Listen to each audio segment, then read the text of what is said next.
Yes, my peeps. Welcome back to the channel, Yardman Seconds channel. But you know what we did over here, so?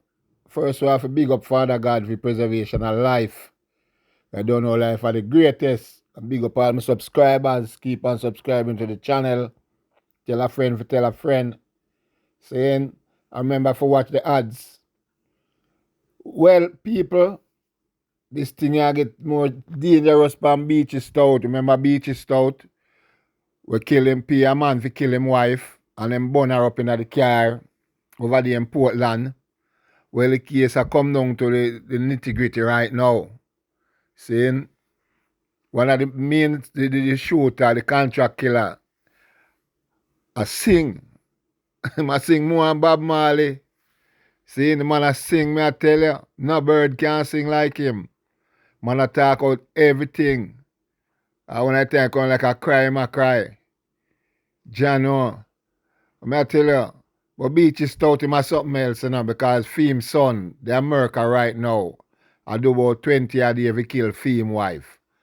And it's alleged that Beachy Stout are the second wife this him a kill. Seeing? And right now they are prisoner struggle to get off fight, but him not get away. We're going to hear this thing and we're come down the trial will go on. Seeing?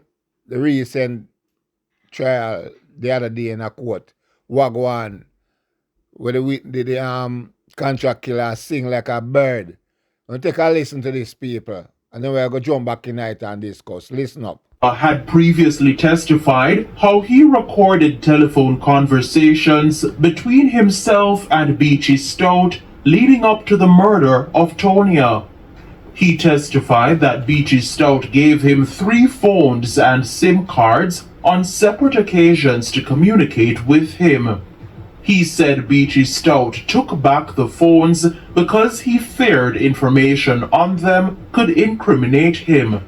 But Bobla told the court that the recordings were stored on a memory card which he kept. Those recordings were entered into evidence and played in open court. The prosecutor asked Bobla if he recalls if it was before or after Tonia's death he started making the recordings.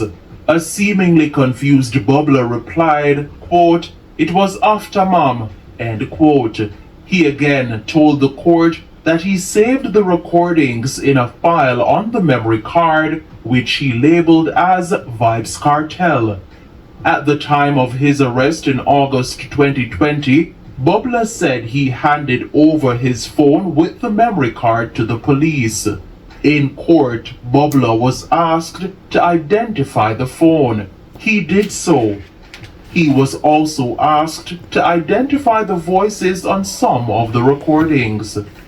In the first recording, a voice was heard saying, "General." Bobla said that was his voice. Another voice was heard saying, "Alright, when me check my wallet at 50 grand me have in there, how much you want out there?" Bobla said that was the voice of Beachy Stout. The conversation continued with Bobla saying, "Just give me what you can give me. Me just want a man there feel good." End quote. He said the man being referred to was a taxi man who was at Beachy Stout's house. The voice said to be Beachy Stout's was heard asking, "How much you want out there?" Bobla responded, "Alright, give me 30 out tight." Further into the conversation, the voice identified as Beachy Stout said, "Member, we can't do much talking unless upon this, and we no longer can meet again, you know." The prosecutor asked Bobla what he meant by this. He responded, "It mean we can't do too much talking unless upon the banger phone that we was on." The defense team objected to the line of questioning on the basis that Bobla was being asked to interpret the evidence. That objection was overruled. The prosecutor continued asking what was meant by, quote, "and we no longer can meet," end quote. Bobla responded, "We only can link pandemia where we have. We must only depend upon the money that he was going to leave with the person to pick up. Me must go and collect it and don't check him back, because me and him not going meet again. One of the recorded conversations started with the voice attributed to Beachy Stout saying, You know, so you were the right way. When asked by the prosecutor what was meant by this, Bubbler said, But tell him, say, make me do it. Kill me smack over my yard, man. And him say, no, do it a fame yard. And then him see it, say, it coulda do a fame yard. See, say, my way are the best way. The conversation continued with the voice said to be that of Beachy Stout. Now, the phone that we have disposable, don't it? So if you even use it, it disposable. Can't link back to you. In response, Bubbler said, No, man. If me even use this calling, nothing can wrong with that. Cause it's cheap enough. So as me done with it, me gonna dash it away. Yeah. The sim for mashup, Zane. Meanwhile, in the same recording, the voice said to be that of Beachy Stout was heard telling Bubbler not to leave any prints in a vehicle. Remember, prints and thing we left in the vehicle. You know you have to burn it up. Bubbler responded, Oh man, a prince now left, man. When I tell you how I deal with my thing, brother. The prosecutor asked Bubbler which vehicle was being referred to in this instance and who drove it. He answered, a white Axio, Mistonia. The recording continued with the voice said to be that of Beachy Stout, saying, Some get out the green light. Say to her, I said, no bother buy one, you know, buy two. So me I go give him about 500 grand, make him travel with it. According to Bubbler, Beachy Stout was talking about giving Tonia money to purchase guns. Further into the conversation, Beachy Stout said to Bubbler, You know what you have to do? It not to come back. The prosecutor asked what was meant by this. Bubbler answered, When Miss Tonya leave to go buy the gun, me and her, we not to make sure come back home. The prosecutor asked about the 500 grand that was mentioned. Bubbler said, Me did supposed to take that money for myself after Miss Tonya dead. While the recordings were playing, Beachy Stout was seen with his head held down in the dock. The 7 members of the jury sat and listened intently. The defense objected to Bubbler repeatedly giving his opinion as to what is meant by the conversation. According to Beachy Stout's attorney, Christopher Townsend, Bubbler was importing evidence that is not there, which is highly prejudicial and of no probative value. That objection was overruled. Presiding Judge Chester Stamp noted that the audio recording is already in evidence and that it was Bubbler who had the conversation with one of the defendants, so he can explain as to what is being said. In an attempt to jog Minot's memory during cross-examination yesterday, Mr. Wellesley asked the convict if he had heard his voice saying it was his son following the playing of an excerpt in court earlier. Before the attorney could complete his question, Minot, with a frown, made a hand gesture. Fighting to hold back tears, Minot said, "Me don't want to go back with my son and the taxi man day. No ask me about that. No ask me no question about that." Mr. Wellesley said, "Put your hand down. Put your gun finger down." Minot said, "You can't tell me what to do." Presiding Judge Justice Chester Stamp intervened. Justice Stamp, while noting that Minot looked stressed, told him that he would allow him a moment to compose himself and permitted him to step outside. After leaving the courtroom, Minot was observed crying while saying, "I him kill my son." After the break, Mr. Wellesley pressed further, asking Minot if it was his son, Fitzroy Minot, he was referring to in the recordings. Minot did not answer. Mr. Wellesley asked again in a high-pitched voice, "Was that your son, Fitzroy Minot?" Minot replied, "Don't shout at me." Minot reluctantly acknowledged that the police had arrested Fitzroy and that he was making reference to that son in the recordings.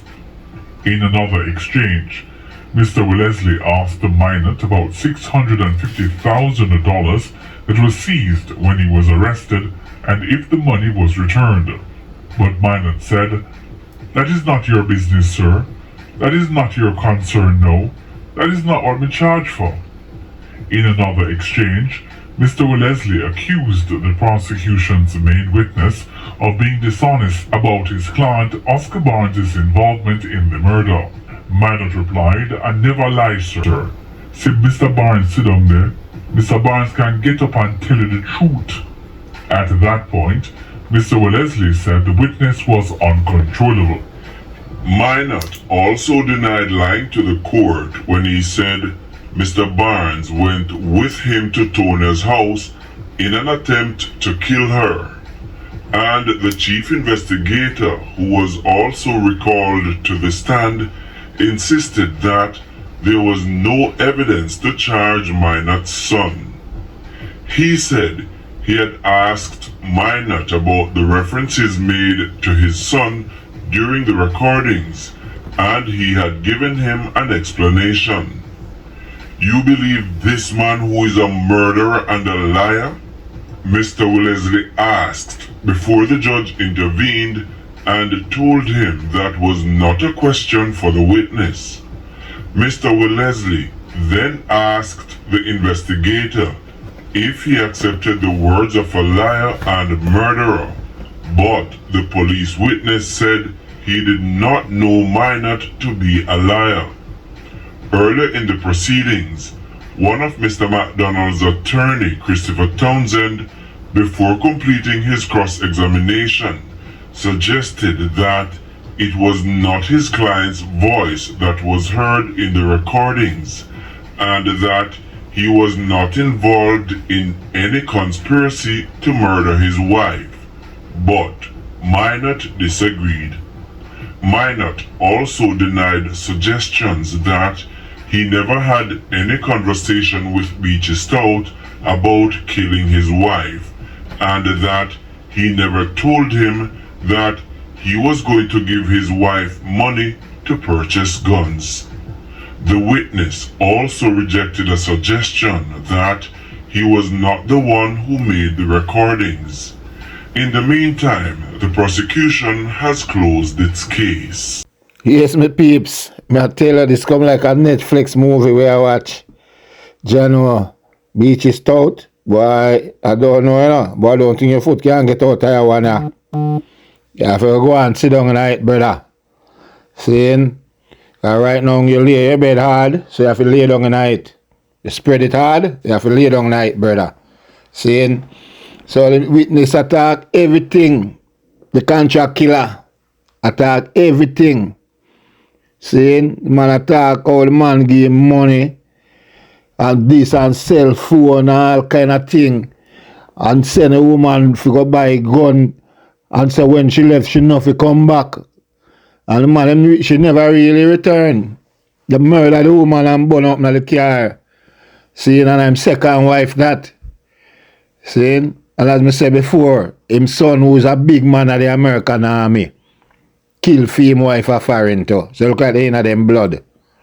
So John, now we're going to follow up this, you know, because we want to hear how much your Beachy Stout will get for all them things that we do. No sin, now go and punish, brother. Remember that. Seeing? So you hire the man them for murder your wife, and the man then carry it through and whole on no go in prison. You don't have to go to prison. Seeing? Jano, well, my peeps, if you not watch the video so far, I want you to put up some thumbs up and like for my thing here. Like up the video and tell a friend, Yardman Second Chance channel. Saying, we out.